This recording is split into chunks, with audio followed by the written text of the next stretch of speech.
피부과약 독할 수도 있습니다. 하지만 피부과약 과연 독할까요?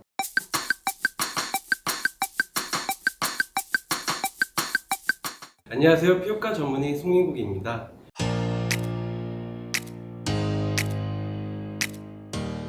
이번에는 전과는 좀 다른 내용을 진행을 해보려고 하는데요. 아무래도 피부과 전문의로 일하고 있다 보면 주변 지인들이나 환자분들에게 가장 많이 듣는 질문들 중에 공통적인 부분들이 있더라고요. 아마도 여러분도 가장 많이 궁금해하는 부분들이 아닐까 해서 오늘은 피부과에서 가장 많이 듣는 질문에 대해 알려드릴게요. 우선 첫 번째는 바로 살면서 가장 많이 듣는 말 같습니다. 바로 피부과약 독하잖아요.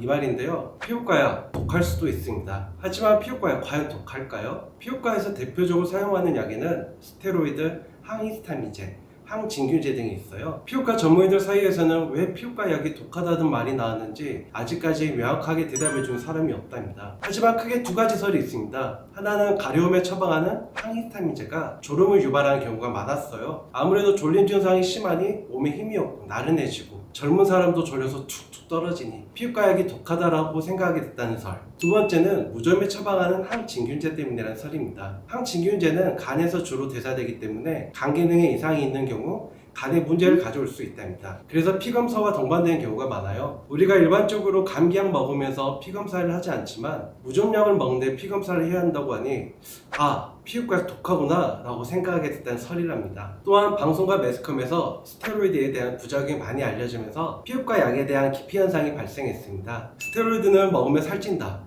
부작용 생겨서 큰일 난다 등등. 그러다 보니 약 처방할 때 저는 스테로이드 빼주세요, 스테로이드 안 좋다면서요, 이런 분들이 많습니다. 스테로이드 과연 안 좋은 약일까요? 스테로이드는 염증과 심한 면역 반응을 줄여주는 호르몬입니다. 우리 몸에서 스트레스 상황에서 반드시 필요한 호르몬이죠. 그리고 매일 오전 7시에서 8시 사이에 날마다 우리 몸에서 만들어낸답니다. 우리 몸은 과연 도대체 왜 안 좋은 것을 날마다 만들어낼까요? 아니죠. 꼭 필요한 호르몬이다 보니 필수적으로 만들어내는 거고, 약으로 스테로이드가 우리 몸에 들어오면 우리 몸에서는 만들어낼 필요가 없다 보니 생산을 중단하는데, 갑자기 이 약을 딱 끊어버리면 우리 몸이 바로 만들어낼 수 없기 때문에 문제가 된답니다. 의사의 처방에 따라 양을 조절하면서 먹는다면, 그리고 단기간 사용하는 경우에는 우리가 아는 그런 부작용은 절대 발생하지 않습니다. 두 번째로 많이 드는 질문은 레이저 많이 하면 피부 얇아지지 않아요? 과연 이런 썰은 누가 만들어내는 건지. 환자분들에게 레이저에 대한 설명을 쫙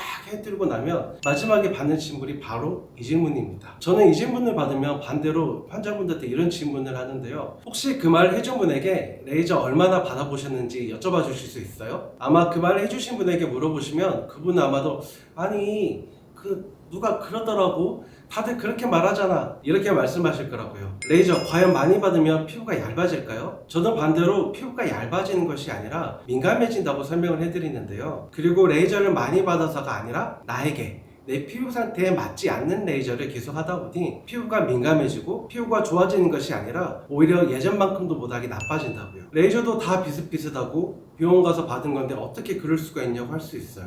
대부분 피부과에 갈 때 난 이런 부분 해결하고 싶어, 이렇게 하면서 열심히 검색도 하고 레이저도 찾아보고 하실 거예요. 저도 광주에 처음 오픈했을 때 적지 않게 당황을 많이 했답니다. 진료실에 딱 앉으시는 첫 마디가 전 무슨 레이저 받으러 왔어요? 딱 이러시거든요. 여러분, 아무리 레이저가 좋아도 내 피부에 맞지 않다면 내 피부를 더 민감하게 만들고 더 붉게 만들게 돼요. 그러다 보면 이전에는 아무 화장품을 써도 아무 문제가 없었는데 순하다는 화장품을 써도 자꾸 뒤집히고 얼굴은 더 붉어지고 혈관은 더 많아져 보이고 안 나던 뾰루지까지 많이 나거나 하는 경우가 많아요. 이런 민감해진 피부를 얇아졌다 표현하고 있는 거라고 저는 생각을 하거든요. 내 피부 상태에 맞는 적절한 레이저는 어떻게 선택하냐고요? 여러분들이 진료보는 그리고 상담하는 피부과 전문의 선생님과 상의해 보셔야 돼요. 자주 오랫동안 다니던 피부과 아니라면 처음 간 병원에서 의사가 아닌 상담실장이나 코디네이터에게 여러분의 피부 상태, 피부 진단을 맡기지 마세요. 그리고 레이저 종류에 대해 많이 알아보고 이런 게 좋겠다 생각해 보는 것은 정말 좋아요. 하지만 누가 이 레이저를 해서 좋아졌으니 나도 이거 해야겠다,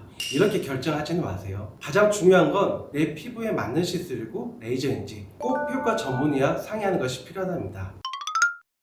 피부는 10년 전과 오늘이 다르고 겨울과 여름이 다르고 또 오전과 오후에도 달라지니 꼭 현재 피부 상태에 맞는 시술을 받는다면 레이저를 많이 받으면 받을수록 피부가 얇아지는 것이 아니라 더 두꺼워지고 건강해질 수 있답니다. 오늘 준비한 내용은 여기까지입니다. 오늘 내용이 도움되셨다면 구독과 좋아요, 알림 설정까지 부탁드릴게요. 저는 지금까지 피부과 전문의 송은국이었습니다. 감사합니다.